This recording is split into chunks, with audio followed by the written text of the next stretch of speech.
sights to see. We're going to hell. Literally, that's the MO of what's happening in this film. Basically, if Back to the Future just with Doc Brown being an absolute psychopath instead of it's like, we're not going to the future, Marty. Well, where are we going, Doc? We're going to hell. It's like, hell? I don't want to go to hell. Yeah, but Event Horizon, one of Nick's favorite horror films. I remember when Doug did this review.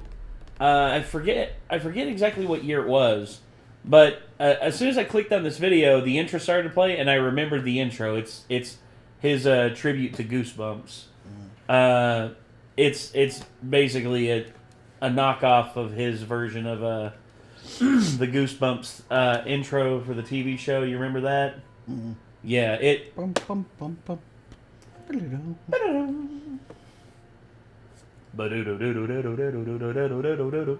Yeah. It's a good intro. Oh, it is. And that song is a banger still to this day.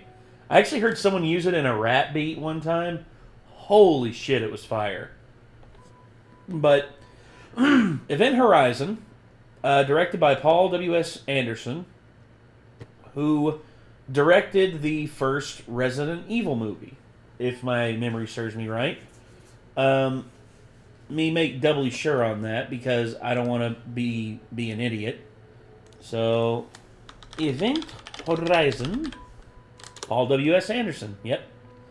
Directed by Paul W.S. Anderson, who also okay. He also directed the Mortal Kombat movie, the first one in 95. I didn't realize that. And then he was the lead creative voice behind the first 6 Resident Evil. Okay. Also, I forgot that he married Mila Jovovich. Yeah. Huh. That actually irks me. You know, you remember when I think you told me you didn't want to react to this when we were back at the mansion because you were afraid it would ruin this movie for me. Right. Well, Doug didn't even get to say anything yet, and that already irks me. Because I fucking hate him. Oh, no. I didn't realize he directed this. I don't hate him as a person, but I'm not a fan of his. You hate what he did to the Resident Evil franchise. And I agree. I agree. Because he directed 4 of the 6. And he made the fucking Monster Hunter movie, too, which was trash. Oh, my God. I didn't know that.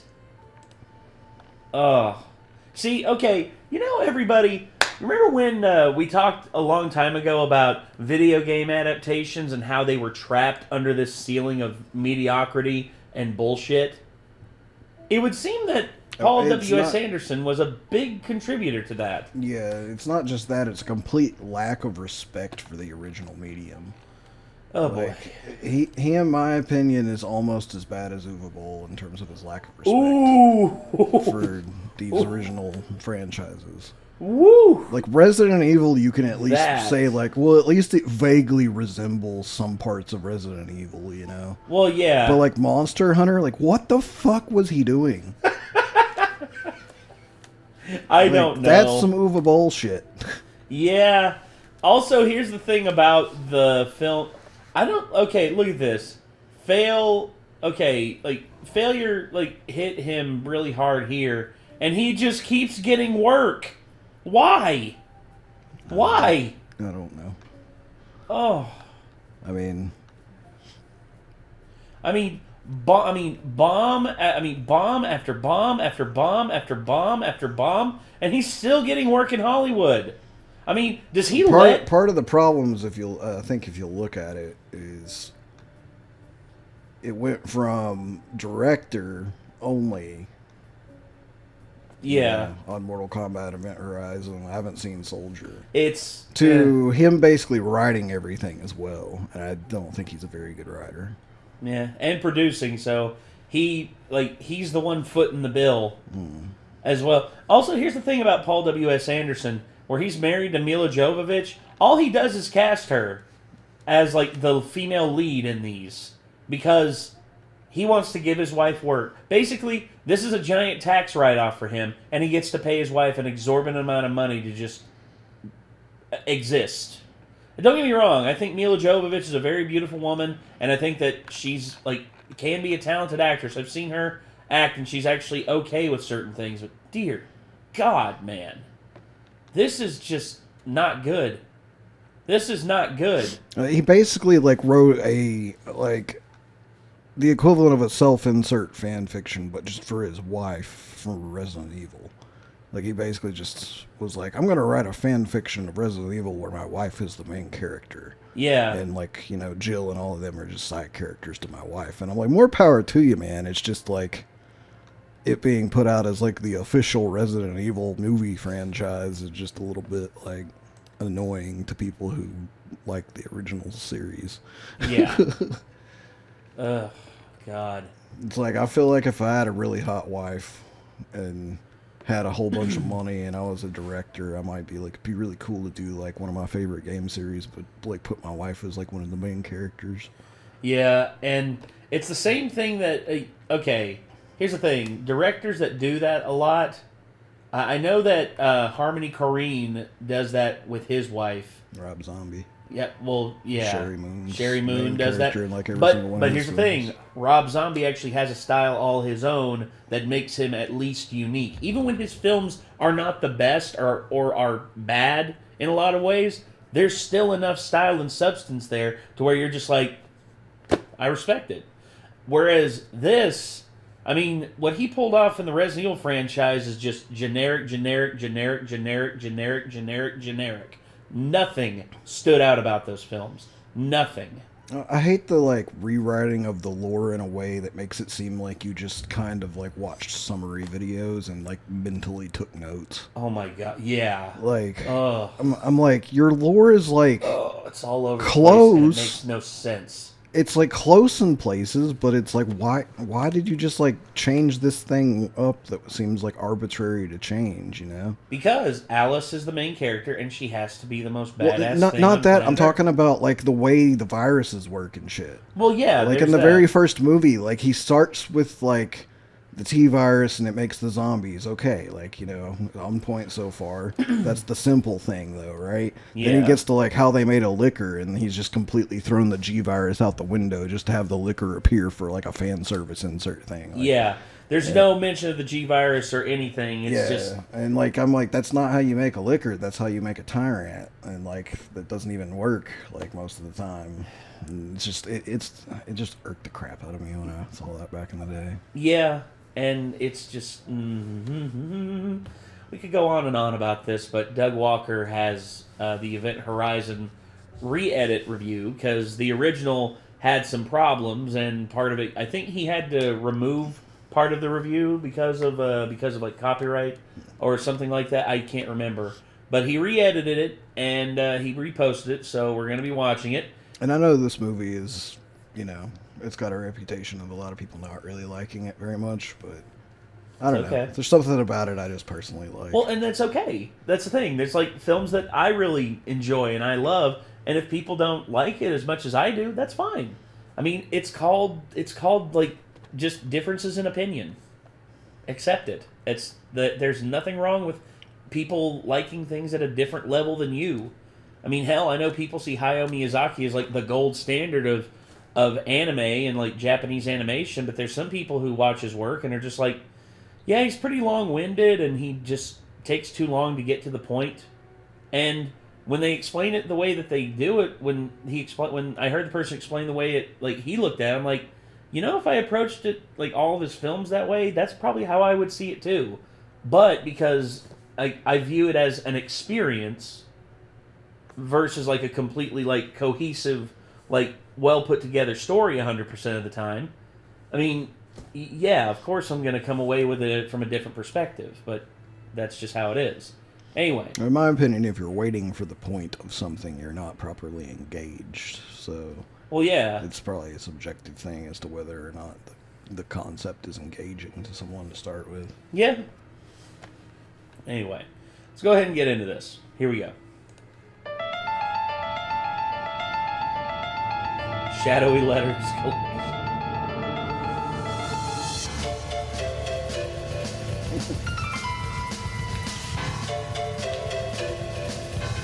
Oh, Jesus. Oh no. Yeah. I mean, that is sort of what happened. God damn it.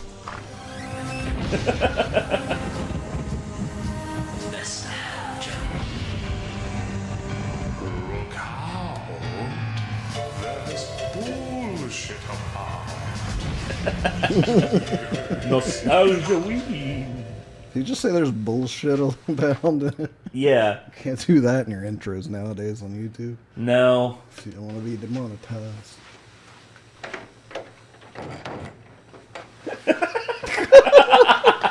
Good at it. Yeah. Good at it. Count Chocula. Frankenberry. Where's the blueberry? Yeah. I've never With chocolate milk? I've Oh. never thought about mixing all three. God dang it. Now I gotta try it. I don't know how. I guess fruit and chocolate works. So Well, okay. chocolate covered blueberries are a thing. Like, Yeah, and chocolate covered strawberry, which Frankenberry. I don't know if it's supposed to be like strawberry or if it's like supposed to be more like a boysenberry type thing. I don't know. Boysenberries are poisonous, aren't they? no, boysenberries aren't poisonous. They're just Can't remember. they're just they I don't know that much about fruit, y'all. If you can't tell. same. But the chocolate milk's a bit much. Reese Cup.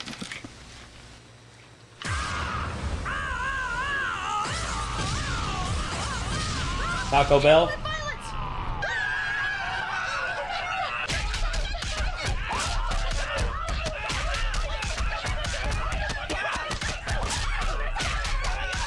Damn. They're beating the shit out of him. Prostate cancer? Well, you were right to be afraid. Damn it! Stop it! Stop it! No, but not of him. You see, the critic's ass is actually the gateway to hell. What? Yeah, What? see for yourself. Do you mind? Hey, Satan. Modeling. This place needs a plant. Why is the gateway to hell in the critic's ass? Well, that's the funny thing about hell. You see, No. It can appear just about anywhere. The grocery store, the laundromat, and most political fundraisers. But I always thought I hell agree. was more a state of being, the absence, nay, rejection of God, leading to a world devoid of happiness, compassion, or love. Nope, it's a place in your ass. Haven't you ever seen your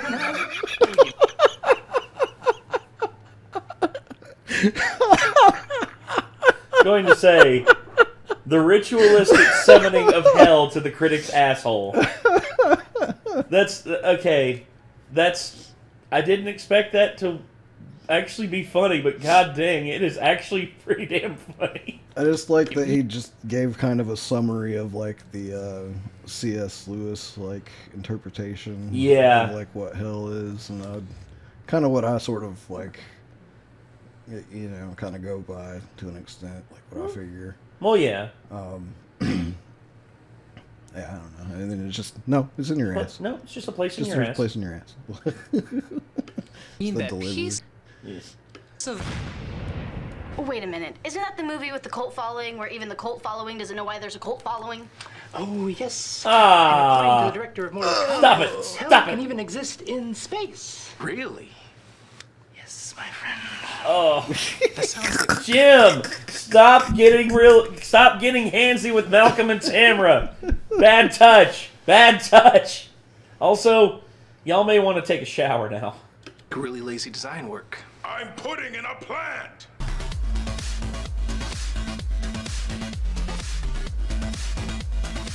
The Horizon was one of those films that got a lot of advertising when it came out, but was a critical and box office failure, leading to it disappearing real quickly. Wait, what year did it come out? 97. I wasn't old enough to probably, I guess, have any interest in horror movies. I don't remember seeing it advertised. I remember seeing it advertised. It was advertised everywhere. There were, because of like the VFX and the advancements that they were making with like the liquid effects and everything. It got like a huge spotlight from like a bunch of news outlets because they were just like liquid has never been seen like this in cinema ever. It's like, Jesus, that's awesome. And then I remember when the film came out, I want you to keep in mind, my dad has cooled off on this because of the matter and the subject matter of this film. I wanted to see this film because I was interested. As soon as my dad found out what the end result of like the Event Horizon ship was, yeah, my dad was not on board with like going to watch this because my dad is still a fairly religious person, but he's not. Insert sad music. Yeah, it's upstairs in that drawer in the kitchen. You want to go get it? Kind of. Go ahead. Go ahead. I'll sit here and I'll regale them with story time of my dad and yes, eons ago when the sun still shined bright in the sky. I'm just joking. So yeah, if you find this part, yeah, exactly. But yeah, if you find this part boring, or if post-production Nate, if you find this part boring, go ahead and skip ahead. But yeah, me and my dad, we went to my dad went to the movie theater, and he asked like what the whole thing was about, and when he found out it involved the ship going to hell, spoilers. My dad, needless to say, was like, "Nah, we ain't watching that," and yeah, I wasn't allowed to watch it, but it didn't stop me. Like, especially after it came out on VHS. I remember watching it on VHS, and I was like 12. No, I think it was 11 at the time. It was right before my parents separated, which was like 1999. I remember watching it at my friend Andrew's house, and I was horrified, but at the same time, kind of enthralled. I'd never seen it. This has a feel all its own in terms of a cosmic like horror. In terms of like pure cosmic horror, this has one of the most like, I would say, what's the word I'm looking for? One of the most unique like feels to it. Okay, so see, I got into horror movies in middle school. Like I saw clips from things. Mm-hmm. I actually had a realization that I'd actually seen a scene from one of the Chucky films because I hadn't watched the Chucky films like all the way through, like at all. Which part other than the first one until last week, and I just went on kind of a spree and I watched all the way up through Bride of Chucky all the way. Oh God! No, not even the first one. It wasn't the first one. It was Bride of Chucky was the only one I'd seen before. Oh, okay. But yeah, I watched all the way up through Bride of Chucky, and now I've seen all of them up through that. But I realized I saw the scene where he fucking stabs the lady in the chest, like before going, like, amazing, it or something like that. Yeah. And then she fucking face plants on the printer. I saw that as a kid, and I had deleted it from my mind because it scared the shit out of me when I was a kid. Like, it scared the absolute fuck out of me. And I was like, I've seen this before. Like, whenever I saw it. I remember, like, I snuck and I watched it while my parents were, like, in the living room. I was, like, off to the side, like, behind the couch. And I snuck and I watched. And it was the part where Chucky got the air hose, like, stuck in his mouth in the second one. Mm. And, like, his head blew up in the finale of the second one. So if I had seen that one, I don't know what I would have thought about it, because that looked pretty goofy, you know? But, oh, it was goofy. But at the same time, very bloody, because there's a lot of blood. Basically, my point was that... There's a lot of blood! I only really got to watch horror films for a while because my friend Chance was recommending all his favorites to me. And when I would go to the movie rental stores, I would occasionally grab something that looked interesting. But whenever EA and the guys that were the original Dead Space team had started developing Dead Space, I got a Game Informer magazine, and they were talking about this game that was coming out, and they were like, it's inspired by Alien and Resident Evil and some other stuff, and they were like, and as well as the movie Event Horizon. And I was like, well, out of that whole list, I like everything on it, but I've never heard of Event Horizon. It was because Chance hadn't seen it either. So I told him about it, and we actually went and like watched it, and we were both just like, dude, that was fucking sick. Like, well, it has a feel all its own. Like, it's very unique in its own way, and I think that's what stands out about it with me. That's the one thing I can truly 100% appreciate about this. Now, there are things about it that do detract, but at the same time, I don't mind. I don't mind it in terms of it as much as I know some people do. But anyway, let's go ahead and check out what the critic thinks. It's grown a bizarre fan base. Of who Hello, I'm Bizarre. Remember those jocks who wanted to think they were into hardcore scary movies for a couple seconds? Hey, you remember that movie that was like Star Wars but kind of scary? Event Horizon? Yeah, that was a thing. Okay, I can't say that's all of them, but No. No, because I'm not even close to a jock. No. And although I did play football, I was the farthest thing from a jock. I was, like, I only went to, like, a few parties because I was only invited to, like, 1 or 2.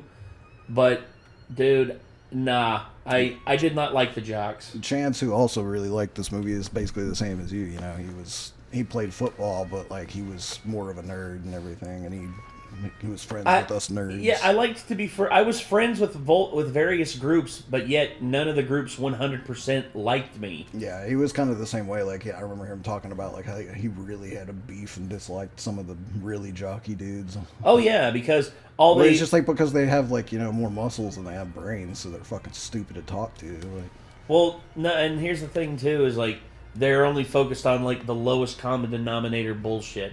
They could give a fuck about niche stuff, like because dude, if you talk about Pokemon, I was like Pokemon, it's fucking gay, bro. oh yeah, It's like mad homophobia for liking Pokemon. Back it's like oh dude, it's like dude, you like Digimon? You liked Digimon when you were younger? Dude, it's gay as fuck, bro. It's like, and I'm just like, I'd rather like something that doesn't involve me standing in a shower naked with a bunch of other dudes all the time.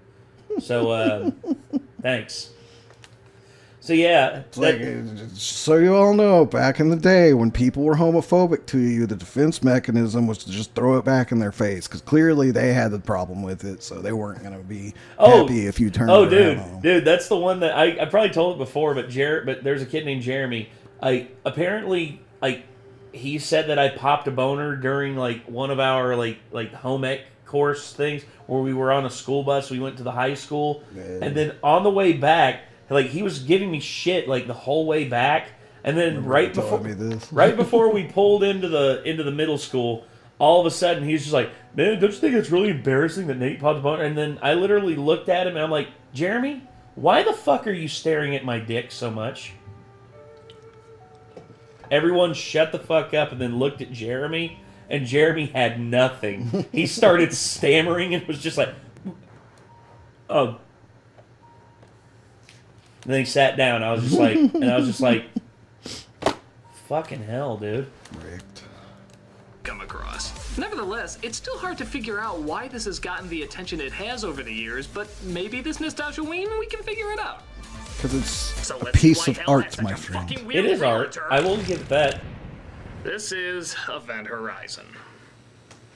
So after hearing music by that nightclub you pass by and go, nah, we get some background on our futuristic setting. 2015. Oh, so we colonized the moon this year, huh? Why am I always the last to know these things? Christ, this is always what happens when I ride my hoverboard too much.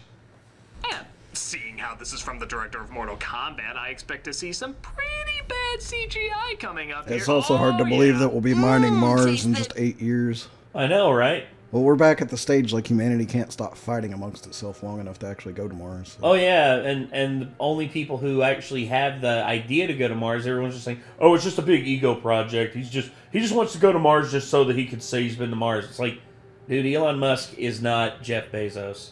Elon Musk actually wants to die on Mars. That's like his end life goal. Because think about that. That's one of the biggest trips in human history. Like the actual trip, like a human convoy trip to Mars. Think about that. It's one of the most biggest undertakings humanity could ever do. And you're gonna sit here and trivialize it because you think, he's just a rich guy who just wants to do rich guy things. It's like, no. A rich guy thing is shooting yourself into the lower atmosphere and calling yourself an astronaut, Jeff Bezos. And, what Elon Musk is actually doing is actually, breaking, the mold of what space travel has been for the last, 30, 40 years. Well, if government stopped funding it, if it's ever going to get done, somebody's going to have to do it. Well, yeah. And that's the thing. He's actually been so successful with it that the government has come to him with contracts and said, hey, we want you to do missions for us because apparently we suck at this shit. Jesus. Mediocrity. Oh, that's making Shark Yeah. Boy Lava Girl look like Lord of the Rings right now. Hold on, Nah. I got some even more great effects that I can find in here. Oh, stop it. We get a pretty cool looking image, which it turns out is just the dream of our main character, Sam Neill. And naturally, what you just saw plays no part in anything whatsoever. Christ, I really hate these dream sequences in Wait, movies what? that don't tie into anything. How do you feel like that plays no part in anything whatsoever? That it plays into, like, the results of what happened on the event horizon. Yeah, it's like a setup scene. Yeah, it's literally him, like, imagining this, and it basically, it's almost like a preemptive vision that he's having. And it's, once again, that's just, I guess that's Doug's view on it. But, I don't know. They're the equivalent of that girlfriend who tells you all her dreams without relating it to the situation. Oh my god, it's such a weird dream last night that things were floating and this guy was floating and I was floating too. Weird. Oh my god, you should put that in your movie! No. Come on, it'll be fun! No. Lynch's wife says that he puts her dreams in his movies. All right, fine. It will get you off my back. Oh my god, I had a dream you would say that. Ladies and gentlemen, this is literally like Paul W.S. Anderson and Mila Jovovich is Now she's going to be next. She's like, wait, I got another idea. You should put me in your movie.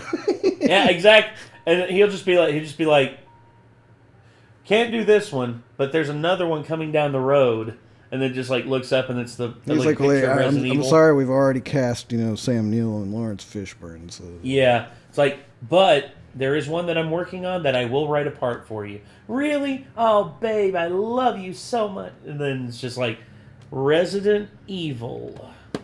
And there you go. it's like you like that game you played on PlayStation a little while back, right? Yeah.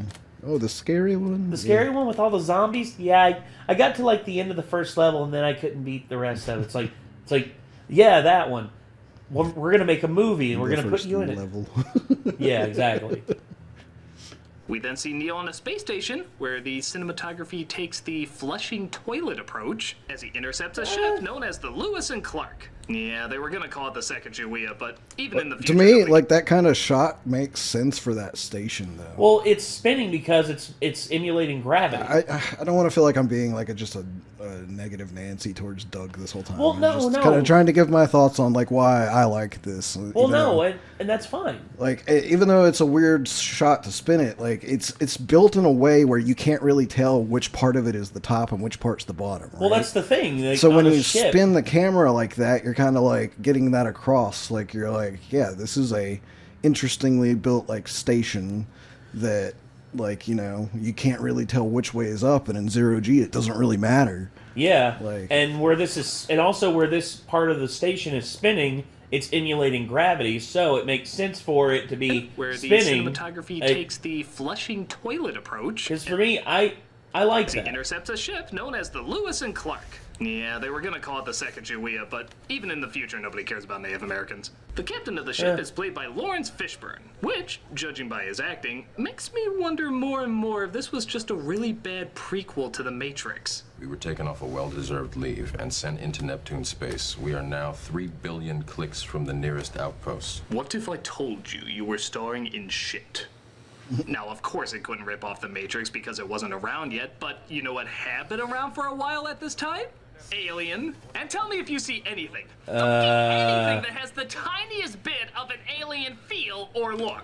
Yeah, I mean, Yeah. it's heavily inspired. Yeah, and here's the thing. I respect the fact that, it's taking inspiration without completely ripping it off, because these pods are vertical. These pods are horizontal. Anything. This table is basically like, what do you call it? Like a cross. Anything that Whereas this one's just like a full round table.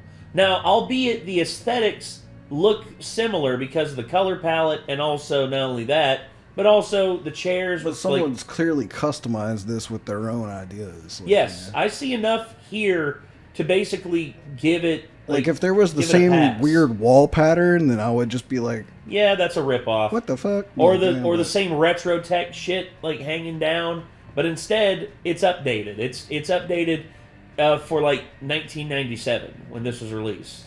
Has the tiniest bit of an alien. Also, I will say this: the spinning fans. That's another aesthetic that the Alien movies had. That honestly, Well, I mean, like, It's- are we gonna go go ahead. and like trash on Dead Space for like No. the same reason? You No. know? It's like it's inspired, in my opinion. I don't think it's ripping it off. I agree. And feel or look. Actually, let me make this easier. Tell me if there's anything that does not have. Okay, that is a little H.R. Giger, a little bit. Although H.R. Giger is more biomechanical, whereas this is like Yeah, that's very just harsh and that's pointy. mechanical. This is harsh. This is more harsh than H.R. Giger. H.R. Giger had like the flow of like tubes and stuff like that. This is basically points and points and spheres. I fucking love that engine room, man. Oh, it's great. I tried to. I like the look I of tried it. to make it in Unreal, like Oh, not Unreal like recently, but like the Unreal that was out when I was in college, which I think was 3 or something. yeah. But yeah, I tried to build it, and I didn't have enough time, like for the damn. assignment. Like I wasn't quick enough with the stuff, so I only got it like halfway. Yeah. But yeah, I tried to recreate this as like an assignment for a level design class.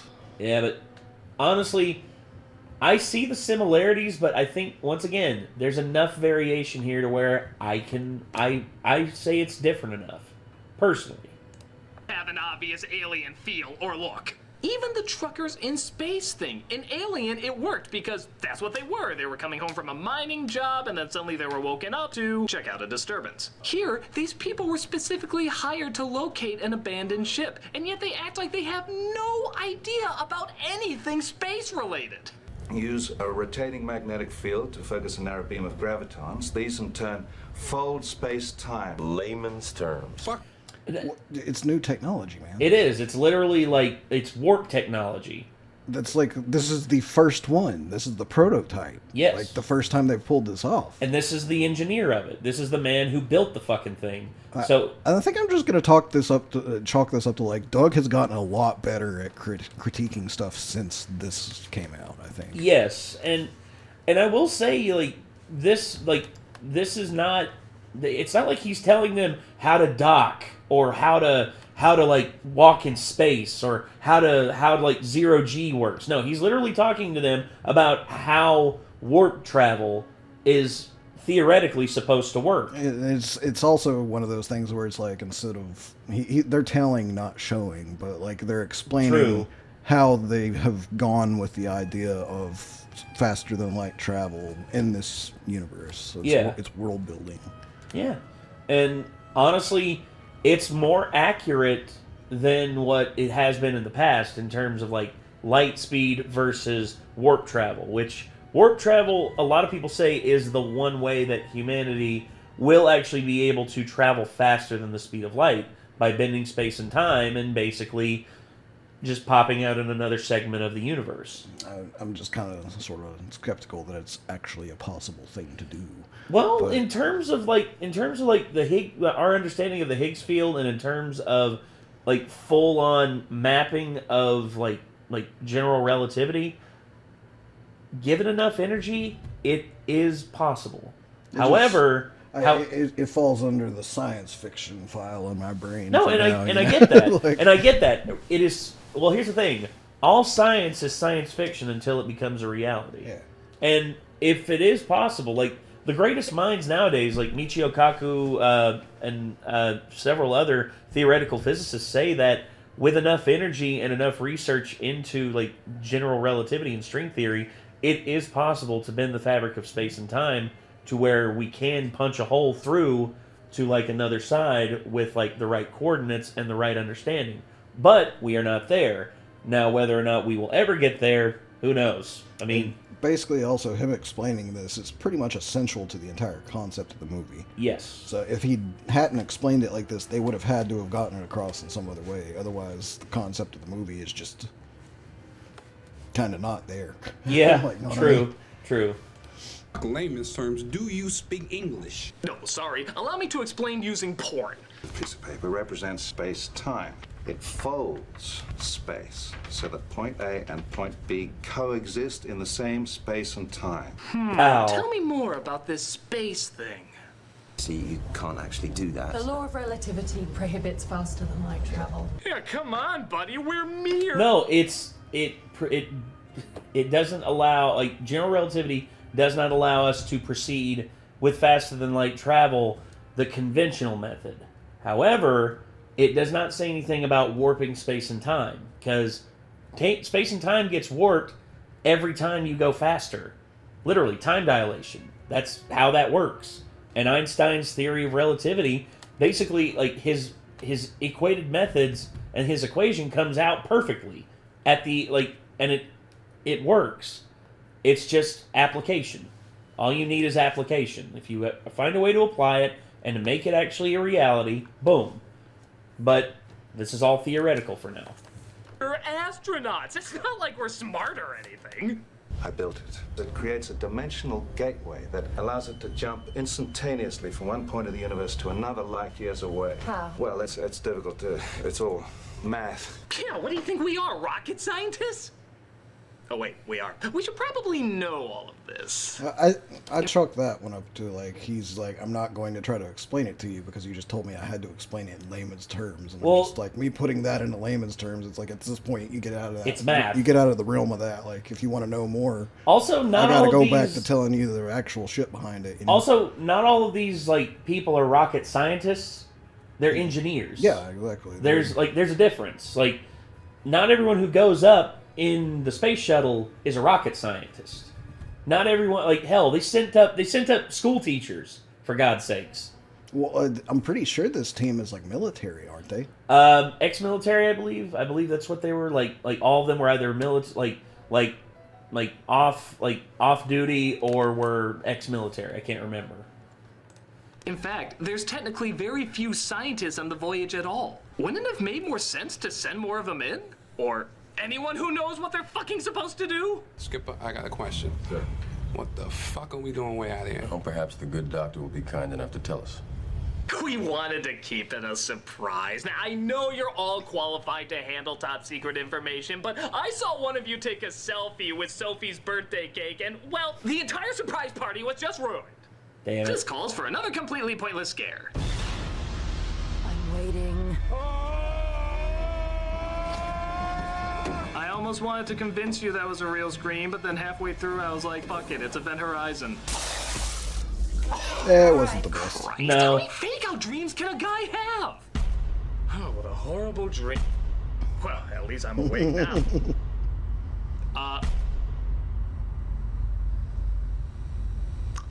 That's it!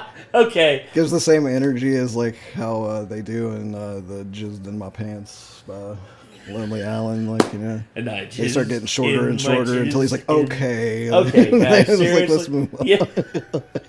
I just Open the window and a breeze rolls. Open my phone and saw that you called, and I. Get with reality. Come on, Cheshire Cat.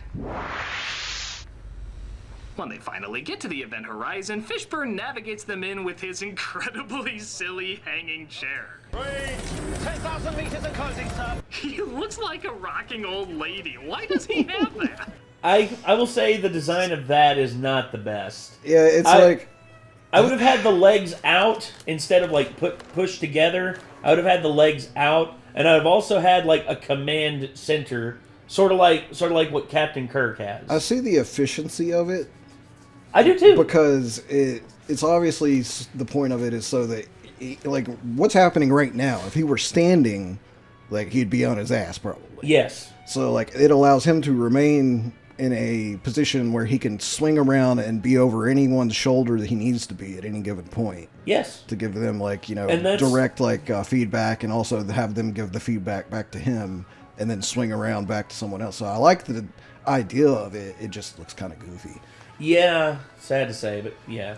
Where is it? The scope is lit. The other people have a ton more buttons to push. Why does he get the jungle gym furniture? Because he's the captain. I'm a spaceman. After connecting safely to this incredibly immature music I'm now putting over it.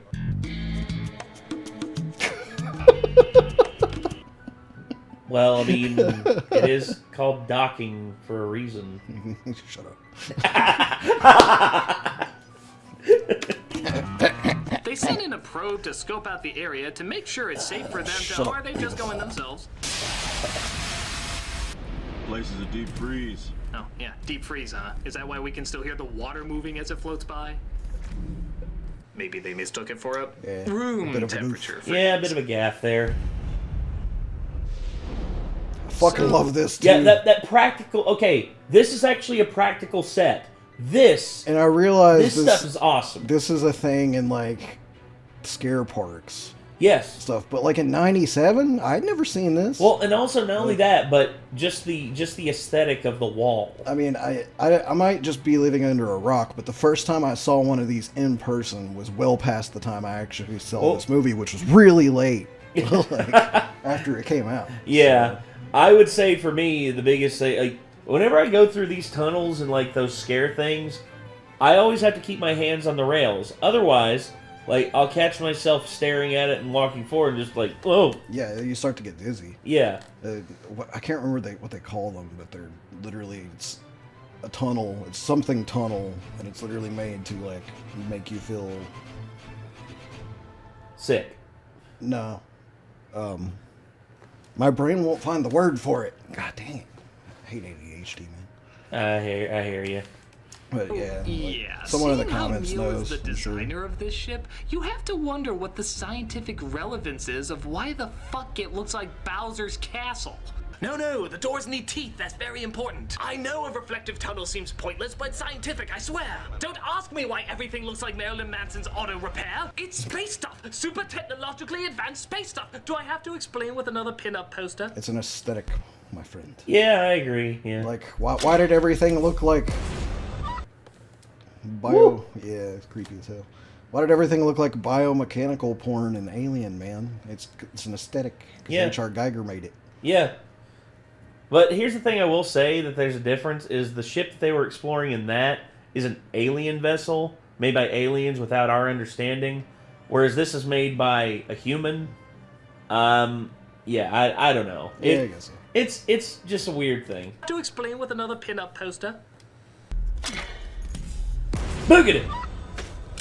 Why does nobody scream right in this movie? That sounded more like a dog barking than a woman shouting. Yeah. A little bit. But the dimensional black portal hole thingy starts acting funny as one of them takes a closer look. Just a no. No, don't touch it! You'll be wearing emo haircuts and doing tap dancing in bars for weeks! God dang it. Come on! Edgy McGuire. He gets sucked in, but they pull him back only to discover things aren't making much sense. I mean, more than usual. It was liquid, and the whole court's turned south. It would mean the gateway was open. What then? That's it. That's the gateway was open. That's what Gateway couldn't be open. Mr. Cooper's delusional. What? He would have to believe him. There's no way he could make that up. Hello? What happened here, Doctor? After seeing a typical Arby's eater, that is true, you know. It doesn't make sense that he would know there was liquid. That's a really dumb part on the character that's supposed to be the smartest one there, isn't it? Yeah, once again, just... This film... Here's the thing. Hollywood, I know you like to remake films that worked. Once again, this is a prime opportunity to remake a film that didn't work 100% and can be improved upon, and actually put fucking like James Wan or somebody in at the head of it. Or David. Okay, David Fincher got fucked with Alien 3, and he hasn't touched. And he hasn't touched. And he has not touched science fiction since. Give him this. Give him this, and give him a budget of around $80 million. He will knock it out of the park. That would be guaranteed. Fucking cool. God damn, dude, I would kill for that. The crew is realizing they start to see things that shouldn't logically be there. Hello. Treat Seriously, did the cast take screaming lessons from Marmaduke? Treat us. Be with me. Forever. You know, I just realized ghosts aren't very scary when they have a little bit of attitude on them. Forever. And I don't mean forever, like when you promise to rub my feet forever. I mean forever! Of course, as scientific astronauts, they come to one logical conclusion. What are you telling me, that this ship is alive? You wanted an answer, and it's the only one I've got. Wow, that was like your first answer. I mean, Star Trek had like 5 episodes where they hallucinated stuff and they always had a logical conclusion for it. But you're like, boom, ship's alive, we gotta sacrifice a virgin. I'm looking at you, Eddie Romaine Franco. Speaking of which, he wakes up from his sleep and wanders in a daze towards the airlock to kill himself. But to be fair, that might be because everybody on the crew apparently insists on calling him Baby Bear. No, Baby Bear, come on. Okay, Baby Bear. Is that really gonna put him in a better mood calling him that? Come on back, Baby Bear! I told you I hate it when you call me Baby Bear. Alright, we'll call you Smoochykins! I know! Shrinky Balls! You loved it when we called you Shrinky Balls!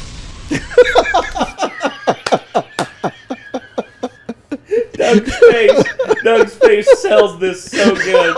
I didn't even notice his face. It was just the animation of him whoosh out the side of the screen. Oh, Shrinky Balls! You love it when we call you Shrinky Balls! But yeah, like I wonder if Doug's gonna trash on what's about to happen, because this is like one of my favorite parts of the film. Yeah, I have about 3 or 4 favorite parts of the film, but this next part, like when I first saw this, I was like, oh my god. Yeah, I know what's coming. Oh boy. It's because no one else ever does it right. Like, you know, nobody ever acknowledges the physics of a vacuum. Yeah. Alright, and we're back. Commercial So our time. junior externaut wakes up from his daze and realizes what's going on. Where am I? Hey, open the door. I can't. The inner door won't open when the outside door's been triggered. Oh my god. Mama Bear, open the door. Jesus, Mama Bear? Baby Bear? How long until they all move into a house tree in the middle of bear country? Oh, for God's Just sakes, Bear. activated the door. It's on a 30-second delay. My baby bear won't leave his pedo bear anytime soon! He won't be pretty, but he should live. As you'd imagine, a lot of hostility starts to spread through the group. Okay, He just completely glossed over it. Yeah. It's like, Go ahead. I mean, I guess his whole point with like the way he's doing this format right now is he's mostly touching on everything he doesn't like about it. Well, but yeah, go ahead. I mean, just nobody in any other movies. Like, I've seen so many movies, so many fictional things where people are just out in space, like, you know, and there's like, oh, take the helmet off, and it's like, oh, I can't breathe, like cartoons, you know. No, that's like not how that works. And it's like the fact that they were like, all right, here's what I want you to do. I want you to ball up, and then I want you to blow all the air out of your lungs. Like, dude, and that scene was fantastically acted compared to a lot of the other scenes in this movie. Like, in my opinion, like fantastically acted, because like just I could feel like his fear, and it's just the tension of like, you know what's about to happen, and you're like, oh fuck, like I don't know, man. I just fucking it hits for me like that's that whole part. Yeah, I get you. Like the way his eyes start to, like, you know, blood comes out and stuff, and you see his veins popping out and everything. Well, like, of course, the effects on it are really good too. Well, once again, a vacuum is a terrifying thing to be caught in, and I know that everyone sees like the Total Recall cartoonish Arnold Schwarzenegger like, ah, like versus this, which is much more accurate as to what would actually happen. And as a much result, more terrifying. also really, scary. And like I've heard something since then that like actually it's not really like that, and I'm just like, well, I don't know, because I hear back and forth on everything. Yeah, it's like, okay, has anyone ever died in the vacuum of space? No. Okay, so we don't know. Okay, You so know, let's they just theorize, I guess. yeah, so let's just call it even. Group. Justin said something about dark inside me. What's that mean? Doctor? I don't think it means anything. I'm walking away Bro. now. Do not chase me. Hey, I really said that thinking you wouldn't follow me. I'd like some answers, Doctor. But even Fishburne starts to get freaked out at what he's witnessing.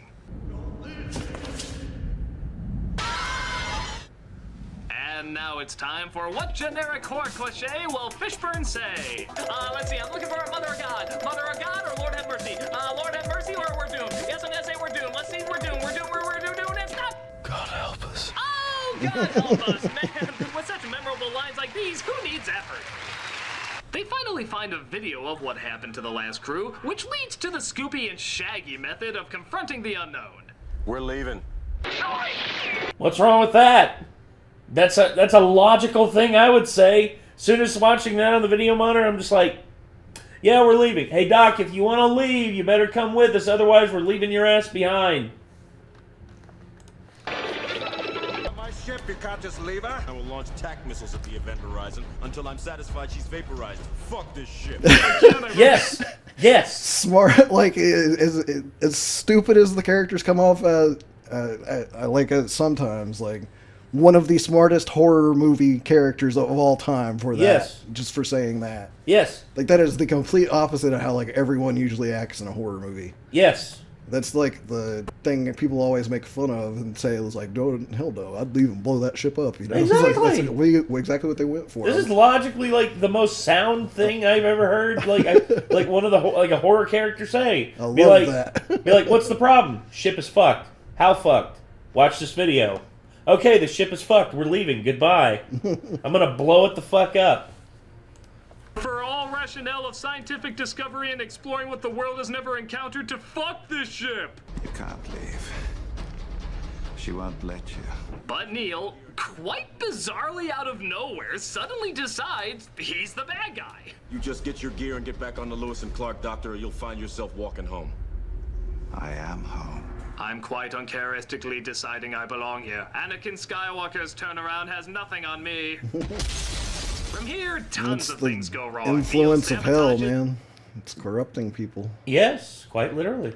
Everyone, he blows astronauts into space. He pulls people on strings. It all goes Yeah. to hell. And yes, I guess you can take that literally. But one astronaut seems just mildly annoyed that he's stranded out in the middle of oblivion. Where the fuck am I going? Why is this shit gonna happen to me? Man, I am playing. Hey, man, being calm, cool, and collected. I ain't gonna be mad at the dude. Honestly, if I was floating out in the middle of space and I had, like, a suit that had, like, hours of shit left, I'm gonna do some complaining before I die. I'm gonna be like, man, I shouldn't have come out here. This shit just isn't right. It's like, why the hell am I even here to begin with? Also, I think also that character's black. He's like, also, I'm a black man in a horror scenario. I should have fucking known better. Tonight, So, I mean, I guess the more realistic reaction to that would just be, like, holy shit! But I mean, how long are you gonna scream before you finally, like, be like, wait, I gotta do something or I'm dead. Like, exactly. Like, that's the thing about being in space. Problem solving. Problem solving is your number one thing that you can do, because if you solve enough problems, you can get to go home. You got two choices basically at that point. You're like, well, you got three choices. You got calm down or figure out what you're gonna try to do so that you don't die. You got float until you run out of oxygen and suffocate. And then the last one, take your helmet off. Just end it now. Nah, I ain't doing that. Yeah, I would probably go for at least trying to figure out some way to get myself back. Like, absolutely, venting my oxygen to try to get back before I just take my helmet off and give up. Well, yeah, because that's something that you can do. Like, you just have to like basically you have to propel yourself with enough force to where you're like how fast you're going away, and you just basically have to counteract that and then fire off enough to get yourself back. But it's okay, because he has a rocket pack in order to get him back. That's not a rocket pack. I'll blow my air tank. Yeah, he's venting his oxygen. You know, can we just have a sign that reminds us that this is supposed to be a scary movie? Good, because it was starting to look like an episode of Homeboys in Outer Space. And yes, that was a thing. Don't Google it. To make things worse, Sam Neill has pretty much transformed himself into a video game villain, having clawed out his eyes and revealed that this plot has pretty much gone the same direction as Doom. I created the event horizon to reach the stars, She tore a hole in our universe, a dimension of pure evil. Yeah, it's pretty hard to take him seriously when he looks like that. He's kind of like that haunted house attraction you walk by and say, "Oh, gee, I know you're trying. Just keep hanging in there. You'll scare somebody." As one of the astronauts proves herself totally useless, Rocket Man lands on the window and Neil shoots at him because, like everyone in this movie, he tends to forget exactly what space does.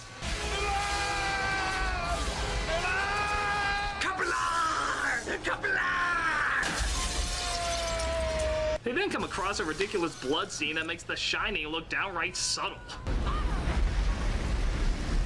Yeah. How about a nice Hawaiian death? Things get even worse when literal ghosts from the past show up. You let me burn!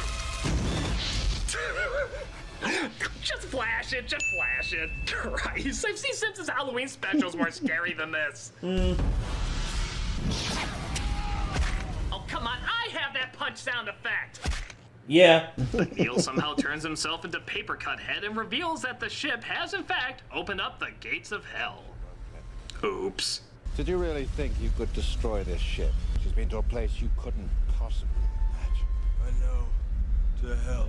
Wow, this sheds much more light on that passage describing hell in the Bible. I always knew they should have left that part in. As images of his friends suffering in hell play over their incredibly disinterested acting. No, you're not in the court. I watched him die. And you are all coming with me. Yeah, tell me about hell in a minute. I'm checking my Instagram. They Instagram have the didn't only exist thing then. that could possibly make talks of eternal damnation even scarier. A fist fight.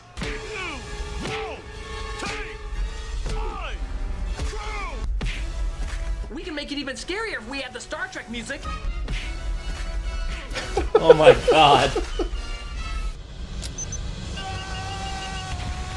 So hell was surprisingly easy to beat, as Fishburne You didn't beat stays hell, you behind just with separated. a black hole that apparently fixes itself and the galaxy has a little poop. Our surviving astronauts think they've made it out okay, but did they?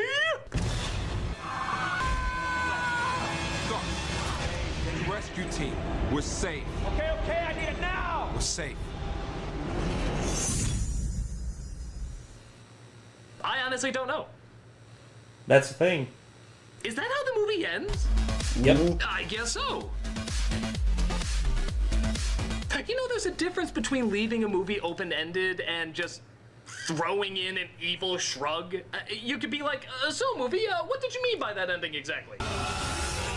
I mean, are they still in hell or did they get out? Because either way, there's a lot of plot holes that don't add up. You just didn't know how to end this, so you rated M. Night Shyamalan's throwaway twist, didn't you? Yeah, okay. M. Night Shyamalan wasn't popular by then. So, once again, that criticism makes no sense. I think he's just doing it more as a joke here. I hear you, but yeah. Let's wrap this up. I'm not entirely sure why this film has a following because, honestly, it's a little too boring to even warrant one. Everything is just paint by numbers in terms of phoned-in space horror. However, I don't always hear people talk about the version that we did get, but rather the version that we didn't get. Apparently, this movie was really edited down, and there's a rough cut somewhere that's a lot more gory. Sadly, though, the studio said it was too disturbing and cut it out, leaving us with just a lame, generic-ass ghost flick. Had they kept these cuts in, it might have made the movie stand out more. Help make it a lot more unique. It'd be kind of like taking the gore out of the Evil Dead movies. It's just a big part of the identity. Maybe putting it back in might have solved a lot. But yeah, how ironic is that a guy who directed a PG-13 Mortal Kombat had to be censored for gore in an R-rated movie? I mean, maybe it's just like his tastes were too extreme. Hell, that's just like in in the Alien Resurrection movie, the like hybrid alien at the end actually had like an exposed like reproductive system, and it apparently that was just too much. That was just too much for the censors because apparently, like, you know, disgusting alien ripping humans to pieces. Oh, that's nothing. But a reproduction. Oh my God! Get it off the screen. So stupid. Guess this dude will never get his Gotta forced protect the flotation children. Yeah, the children from an R-rated film. It's rated R. Masterpiece. So, maybe it's not the film itself, but the film it could have been that fascinates people. I'm not gonna act like I have the answer why, but at least if you find the flick as dull as I do, there's at least a more interesting making-of story that can go along with it. I guess one of those is liable to get your attention, but for me, I'd much rather watch what this creepy-ass imagery was going to be than the snooze fest it became. And speaking of hell, you thinking of relocating anytime soon? Well, the smell is pretty bad even for me. But I just can't go without leaving you with some form of suffering. You put hell up my ass. How much more suffering can you get than that? Well, I have been scouting under William Shatner's toupee. All right, I'll head out then. Thank God. I mean, you, whatever. Hey, Tamara, can you look up my ass to see if hell is still there? No. I'm gonna go be a backup singer for Brental Floss. Just do it! There's nothing in there but a book. Woohoo! By Stephen King. Oh. That was his next. I guarantee that was his next review. Okay, let's see. Was there any post-production? It was like the read Stephen King thing that was in the intro. Yeah. He doesn't want to.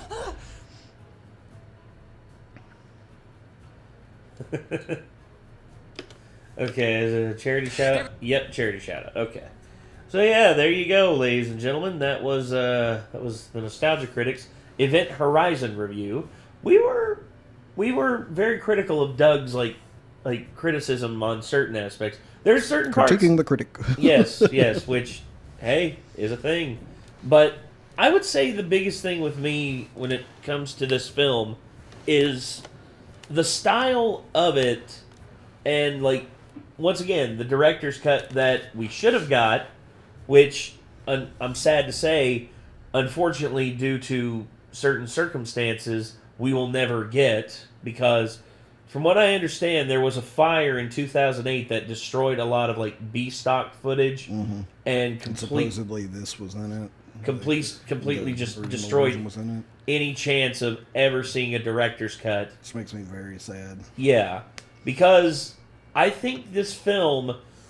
There is something there. There is something there that just like taps into your lower psyche that just makes you uncomfortable. I think for certain people, at least. Well, yeah, and it's not for everybody. Once again, this film is not for everybody, and well, it's like horror is subjective, obviously, just like comedy. So. There are films that a lot of people make fun of and trash on that actually kind of scared me when I saw them, like The Grudge, for example. I thought the squeaky lady and the cat boy that everybody is just like, how can you take that seriously? I thought they were goddamn terrifying. The reason why it wasn't terrifying for me was because of my dad. Once again, my dad, when it comes to horror films, there are some that get him, but he takes the piss out of every single one of them that doesn't immediately grab him. The one that I will never forget, because I laughed so hard at my dad, like, making fun of it, was Darkness Falls. Darkness Falls, there's some people out there who say it's like their favorite horror film of all time. Versus me, it's one of the greatest comedic experiences I've ever been through in my entire life. Because of, like, several things, just like the fact that the tooth fairies coming to get you.